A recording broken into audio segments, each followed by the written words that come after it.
Good afternoon, friends. Hey, it is John Lone King, and here we are on Monday, what is today? The 12th of January, and I am here to talk to you about the California Dream for All program. So first and foremost, I'm going to do this live stream every single week. Hold on, I got a little bit of a problem here. Let's see if I can fix that. Nope, that's okay. All right, no big deal. All right, anyway, we are going to do this every single week on Mondays until the Dream for All lottery is over. And even at that point in time, we will continue to do it for people who get into the lottery later. So a couple of hiccups here, but I think I'm good. All right, so what are we going to talk about today? Every week, I'm going to talk about the Dream for All announcements. What is going on with CalHFA? What have they announced? What are we doing and not doing about timing and when things have to get done? So that's the first thing I'm always going to cover. And then the second thing I'm going to cover is a specific topic that I want to discuss that week. This week's topic is going to be about credit. How does credit work? What are the rules for credit when it comes to the Dream for All program? I'm going to go into that. And then the third thing we're going to talk about is questions. Any questions you have. If you have questions and you're watching live, you can put those questions into whatever platform you're watching on. I'll get notified that you have a question, and then I can pull it up on the screen and answer your question. So I want this to be interactive. Ask questions at any point in time. If you're watching recorded, feel free to post that question, and I will get back to it later. So first and foremost, what is the story with Dream for All timing? We know nothing. There's no new information. Their website still says the same thing that it said before, which is the voucher registration will open in early 2026. Now, what does that mean given the fact that we're almost halfway through January? I feel like CalHFA is going to want a 60-day ramp-up period for advertising on this program. So my gut says that they're not opening the lottery until 60 days after they announce it. And they haven't announced it. So I think that we're probably looking at mid-March at the earliest, probably April, just like it was 2 years ago. So 2 years ago, they opened up the portal on April 2nd. They closed it on April 28th. I feel like we might be in the same timeline. I'm guessing, but that's what my gut says, is we probably should hear something in the next 2 to 3 weeks. And that's my gut, total guess, but I don't expect it to happen sooner than that. But if you have not already reached out and told us that you're interested, you'd need to do that quickly so that we can get you on our email list and make sure we keep you updated. All right, so that's the update on what's going on with Dream for All. Let's talk about credit score requirements. So what are the credit score requirements for Dream for All? It depends on your income level. So it depends on whether you are considered low income or standard income for the Dream for All program. So I'm going to share my screen. I'm going to make a shameless plug again for the app that I have built that will allow you to run all of your numbers for the Dream for All program. And let's share this guy right here. And that should be the right one. Hopefully that's the right one. Yes, it is. Beautiful. All right. So this is my app that I built. If you don't have a copy of it already, you can go to app.californiadreamforall.info and you can get a copy of this app. The link should be down below if it's not already there. We'll make sure that it gets there. Anyway, what you want to do, you can take a look right here in the menu. We've got a whole bunch of resources. One of those resources has to do with the income limits, and maybe those are under FAQ. I created this, so I should know where it's at. Let's go to the FAQ, and let's go to what are the income limits. Come on, it's right here. What is 80% of the area median income? So I have the limits linked right here, so you can see what the maximum is per county. So right here, you can look up your county. If you are under this threshold. So let's look up, for example, let's look up Los Angeles County. So Los Angeles County, the 80% number is $90,800. So if you are under this figure, then you have the ability to go to a 660 credit score instead of 680. But that's based upon how I calculate your income. And it's based on how I calculate your income, not now, not when you submit for the lottery, not when you get your voucher, but at the moment that you actually use your voucher. That's when we're revalidating your income. That's also when we're revalidating your credit. And so if you're under 80% of the area median income, you can get this by going to my Dream for All calculator, so app.californiadreamforall.info, and you can pull up the calculator, and under the FAQs, you can see all of this stuff. And this will give you kind of a breakdown of what the limits are per county. Now, why does that matter? Because it matters in a few ways. It matters, first of all, because a 680 credit score versus a 660 could make a big difference for you. And we can get creative. I've had times where we've kicked off a spouse who maybe they have no income and their credit score is lower. And the rules to understand about credit has to do with a few things. It has to do with, first of all, who has to have that credit score? Everybody on the loan. Everybody on the loan. Now, here's the thing to remember about the CalHFA programs. If you are not on the loan, you cannot be on the ownership of the home. So if you are married and you are saying, well, I'm going to kick my spouse off of the loan, cool. But A, they can't be an owner of the property. You can't add them later as an owner of the property until you've paid off both the first and the Dream for All second loan. So you can't just add them later. Your realtor is going to say, your friends are going to say, no, don't worry, you can just add them later. No, you can't. CalHFA will watch and they will tell you this is not allowed. You either need to take that person off of title or you have to refinance out of this loan. Okay, so do not think you can just add that person to title. The second thing is if you kick a spouse off of the loan, I can't count their income. Now, I don't have to count their debts, but I can't count their income. So if you say, man, John, I'm at 750 and my co-borrower, my spouse, my partner, they're at 610, but I make way more than them. It doesn't matter.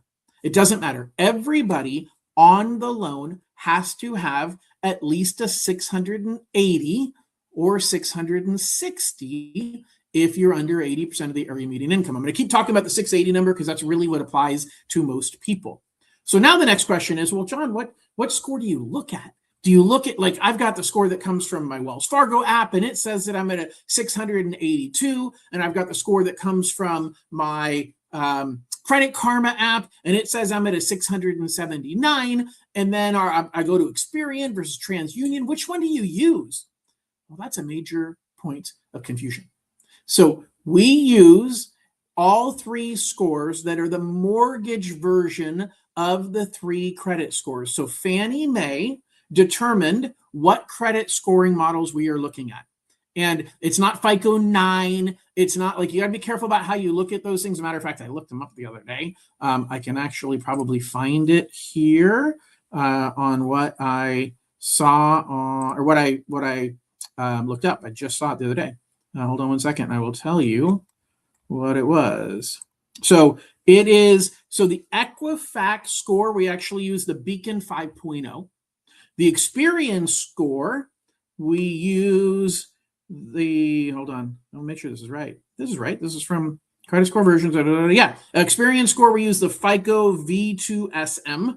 And the TransUnion score, we use the classic 04. Why am I even saying that? None of that matters. What matters is we use the score that we use. It's a different scoring model based upon what Fannie Mae has accepted 20 plus years ago. There are lots of scoring models that are more recent. We don't use those. So don't just assume, oh my gosh, they use Equifax or Experian, or they use all three. And so as long as I'm getting the Equifax number, that's my number. That's not your number. The only way I know, and there's only two ways I know that you can get the right number. There might be more, but there's only two ways that I know of. Number one, talk to a lender like me. We will pull your credit, whether it's a hard credit or a soft credit, we're getting the right number.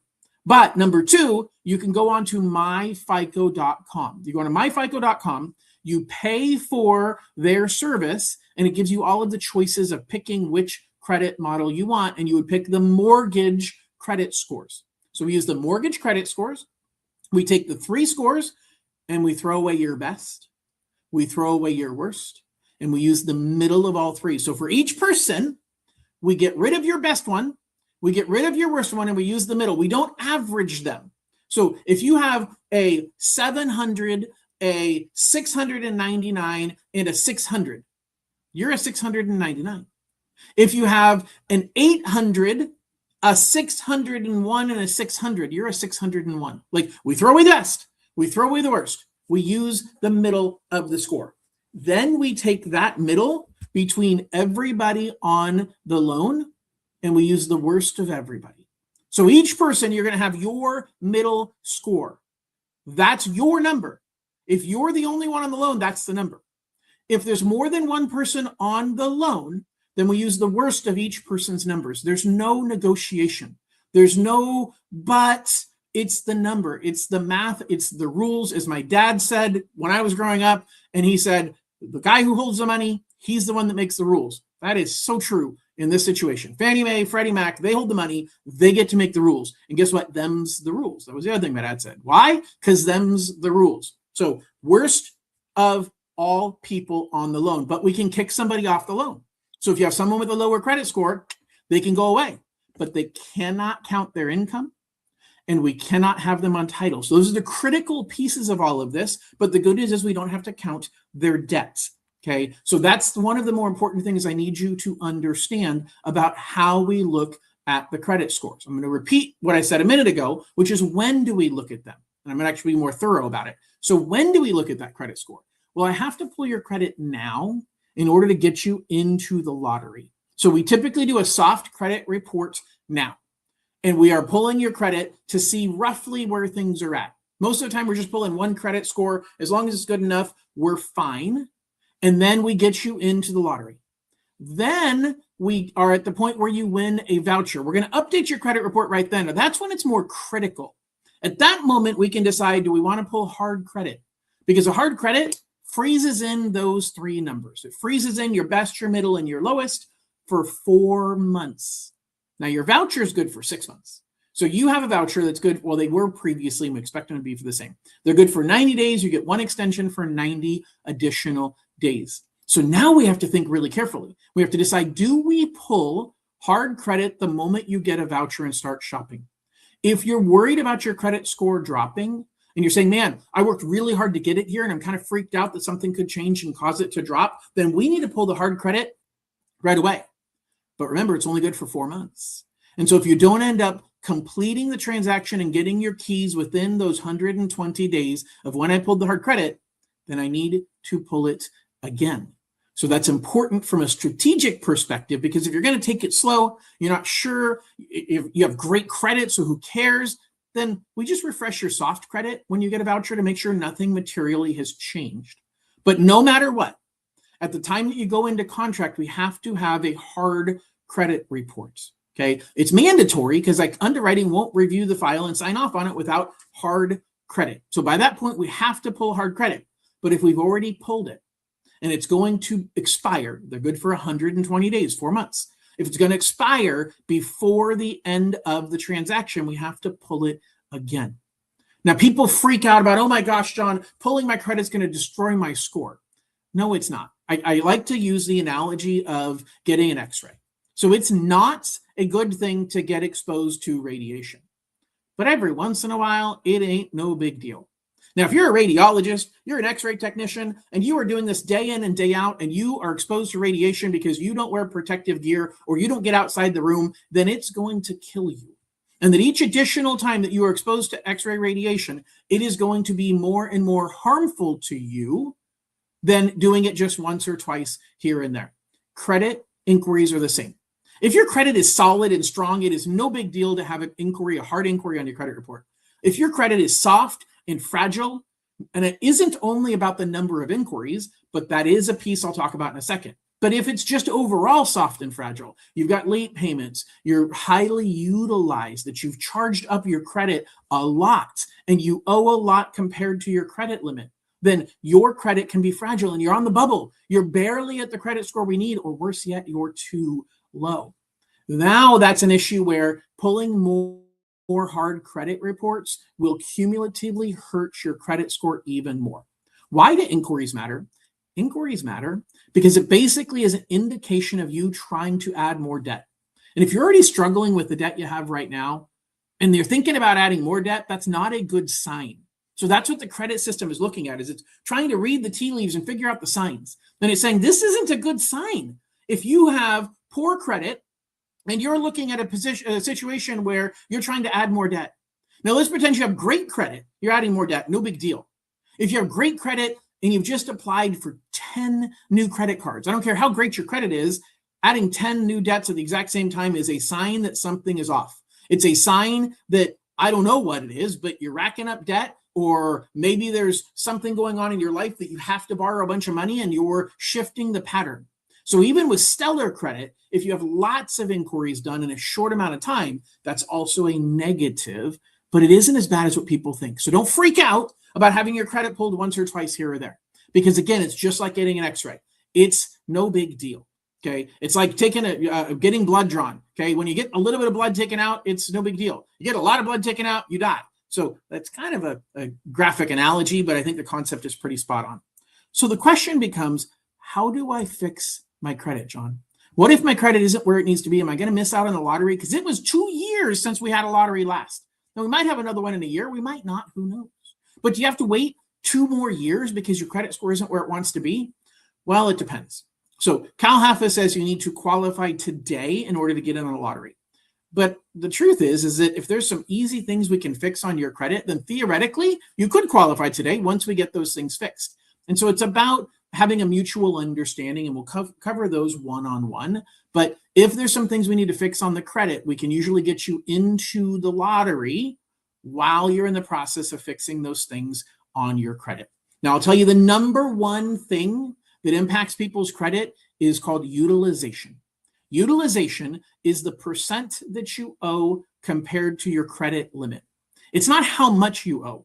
People always say, oh my gosh, John, I've done a really good job. I've lowered all of my balances and then I've lowered the credit limit. That is the wrong thing to do. Now, the logic behind that makes sense. People think, well, if I have $10,000 of available credit, I could probably get myself in trouble.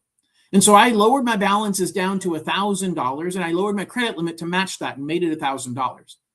So that makes you think, hey, I've got no available credit. And so that should make me a stronger profile because I can't get myself in trouble. It's the opposite.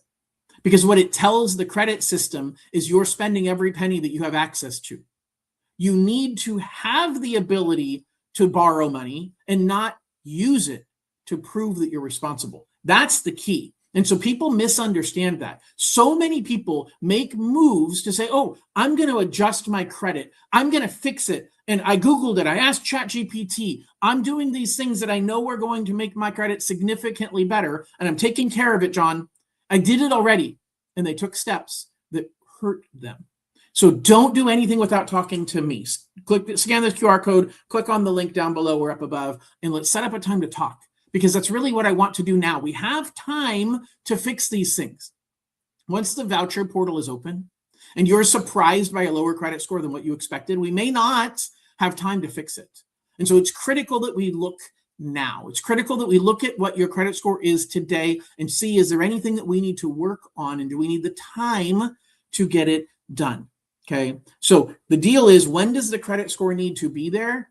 Well, ultimately it has to be there at the time within the time we pull the hard credit, and that hard credit has to be pulled within 120 days of you getting your keys. And so when you are thinking about the whole process we've been talking about, and you're thinking about, when do I get my credit score up? When are you going to care? I care now because CalHFA requires me to care in order to get you into the lottery. And then I care most at the end because your credit score on the hard credit that we use for your transaction that's less than 4 months old, 120 days, is the score that matters. Now, here's the cool thing about credit when it comes to Dream for All. There's zero impact to your interest rate. The Dream for All program gives everybody the same interest rate. Now, you'd say, that's not fair, John. I have an 850 credit score. I deserve a better deal. Maybe you do. Everybody gets the best deal on this one. So everybody gets the same interest rate. Now, if you're putting less than 20% down, because in some cases, people want to use a portion of the Dream for All money to pay for closing costs. Now you're going to have mortgage insurance. Mortgage insurance does care about your score. And if you have an 850, you get much cheaper mortgage insurance than if you have a 680 credit score. The other thing that matters is having an over 700 credit score helps you stretch your budget. Now, we're going to have two different things that we look at. We look at, what are you willing to spend? And then we look at, what am I going to let you spend? Two completely different things. And so I'll share on my app right now to kind of give you an idea. This is, again, my shameless plug for the app that you can register for and get a copy of, and you can run all of your own numbers. And so what this is going to show you is right here. You're going to see down below right there. Okay, so this says, hey, what's the most I qualify for? Well, the most you qualify for is right here, because you're going to go into the menu and you're going to put in what is your income. And when you put in your income, then you're going to put in your debts. Then you're going to tell it how, and by the way, if you already are in a loan with me, then I will fill this out for you. But you can register for this. It's free. Just go to app.californiadreamforall.info. And when you register for it, you fill in all the information. The rate updates every day. So we automatically update it in our system by pulling CalHFA's rate. But this says, hey, John, I'll let you spend $10,000 a month for your house payment. And so if we go to this tab here for Max Qualify, it says you can buy a $1.3 million home to a $1.4 million home. But I don't want to spend $10,000 a month. So I can go to a specific monthly payment. And I can say, I only want to spend $5,000 a month. And now if I'm spending $5,000 a month, that means I'm looking at between $773,000 and $839, depending upon whether I want to bring the lowest amount of cash, the middle amount of cash, or the most amount of cash out of pocket. And so this app will run those things for you. And you say, well, wait a second. I really want to buy a house that is $900,000. So you can plug that in by going to the specific purchase price. And now it says, okay, well, for $900,000, if you want the lowest amount of cash, you're looking at about $6,000 a month in a monthly payment. So right here, it talks about what's the most you can spend. Well, that most you can spend has important implications from your credit score. If your credit score is below 700, the most you can spend is 45% of your income towards everything: your credit cards, your car payments, the new house payments. If your credit score is at 700 or above, now we can spend 50% of your income towards all of those things. Now, if you're already well qualified, no big deal. But there's some people that are in the opposite situation where we're saying, hey, the most you can spend is $3,000 a month. And they're like, yeah, but I got my cousin and my sister living here, and all of us together are willing to spend $5,000 a month. Well, then we got to find ways to stretch your income. And that's where sometimes these tools come into play of credit impacts how much I will let you spend of your income. So if you have an over 700 credit score, you get the maximum amount of your income that we can put towards your payment, but we're not going to force you to pay that. That's why I built this calculator very clearly to have a specific purchase price versus the maximum you qualify for versus a specific payment. Because those are the ways that I think about it. And in my 26 years of doing this, those are the way that most of my buyers think about it is, hey, John, I want a specific payment. Great. Hey, John, what's the most I can qualify for? And what's the payment on that? Great. Hey, John, I want to buy at this particular price. Do I qualify and what's my monthly payment? Great. We will go through that as well. So I cover all of those things for you in the app. Just go to app.californiadreamforall.info. All right. So now, two more things I want to talk about, and then I'll let you all go, which is, and by the way, I have time for questions. So if you have questions, please post them. If you're watching live, if you're watching recorded, you can post them after the fact, and I will get back to them later. My first question, oops, why is this? Oh, I know why. Hold on, let me fix this. Let's make this thing, do that and save that. And now I said, what about liens and judgments? Okay, so liens and judgments are important for us to know about. If you have liens or judgments against you, that is a hard stop to purchasing a home. And so if you have any liens or judgments, those do show up on the credit report. Those are typically from things that you haven't paid in the past. A collection, we're okay with. A charge-off, we're okay with, because those are built into the credit score. But a lien or a judgment means that there is a legal court order that allows someone to collect this money from you. That has to be resolved before you purchase a home. Now, if you have a lien or judgment now, we'll talk to you about resolving it, and we can still get you the certificate to get into the lottery. But before you can actually buy the home and complete the transaction, that lien and judgment needs to be paid off. Okay. The other thing I want to bring up is student loans. When we talk about credit, student loans is a big piece. There are a lot of people who have been, because of COVID for the last 6 years, haven't had to make any student loan payments. And guess what? They're back on. You have to make the payments again now. And for some of you, that's going to be the biggest thing that's going to bite you is you didn't check your credit. You haven't checked the email that was sent to you by the student loan servicer. You moved since they last updated it in the last 6 years, so you aren't getting their letters. and you haven't made a student loan payment in 6 or 9 months. And your credit score that you knew was 800 is now 590. We have to fix that. We have to know now. So if you have student loans and you are not sure what the repayment status is, you need to look. You need to dig into it. You need to see what is the status of your student loans. Don't just be happy, oh, well, they haven't reached out. That's a good thing. That means I don't owe them. Make sure that you don't owe them, because it might be, and I've seen it multiple times with clients, they owe them, they didn't know, they haven't made the payments, and their credit score has tanked. And so we need time to recover that credit score. So that's something that I'm running into quite a bit. All right, guys, that is pretty much everything. I mean, it's almost going on a half hour of talking about credit. Credit is a really, really, really big deal. I covered a lot of things during this presentation. Remember, my goal every single Monday is to talk about a different component of the Dream for All program and how it works to keep you refreshed and to keep you ready to take advantage of this program. This is an absolutely phenomenal program. I'm building tools to help you to be ready to utilize it. So go to app.californiadreamforall.info to sign up for your calculator. I may even have a little thing here. Maybe I don't. No, I don't think I do. I was looking to see if I had a link for my actual Dream for All calculator. But the bottom line is I'll have it next week. But when you are looking at buying a home using the Dream for All program, you have a short window to get in, and then you have a short window to use it. And so you need to be prepared. So follow me to be prepared. If you like this information, please, as the kids say, smash that like button and click that share button, and leave a comment, leave a review. I really want to help you and anybody you know. So please share this with anybody that you know that could use this information. I am for sure interviewing for the job of being your lender. If you say, John, the interview's over, you're the guy, scan this QR code. You'll be able to download my app, my Home Now app. That you can start the application process there. You can schedule a meeting with me. You can get more information. Just know that I'm here to guide you. I'm not here to pressure you. I want to help you make the right decision. Even if Dream for All is not right for you, even if home ownership is not right for you, I want to help you decide what is the right option and when is the right time to make it happen. The last thing I'll finish with real quick, since there doesn't appear to be any comments, is a quick comment on the market. So last week on Thursday night, President Trump announced that he was going to have Fannie Mae spend $200 billion lowering mortgage rates, and mortgage rates have started coming down. So if you pay attention to the Dream for All program, the rates have been hovering around 6.25%. They just fell to 6% today. I didn't pay attention to where they were on Friday. I think they fell to 6% on Friday. There is an argument that says that rates will continue to go down.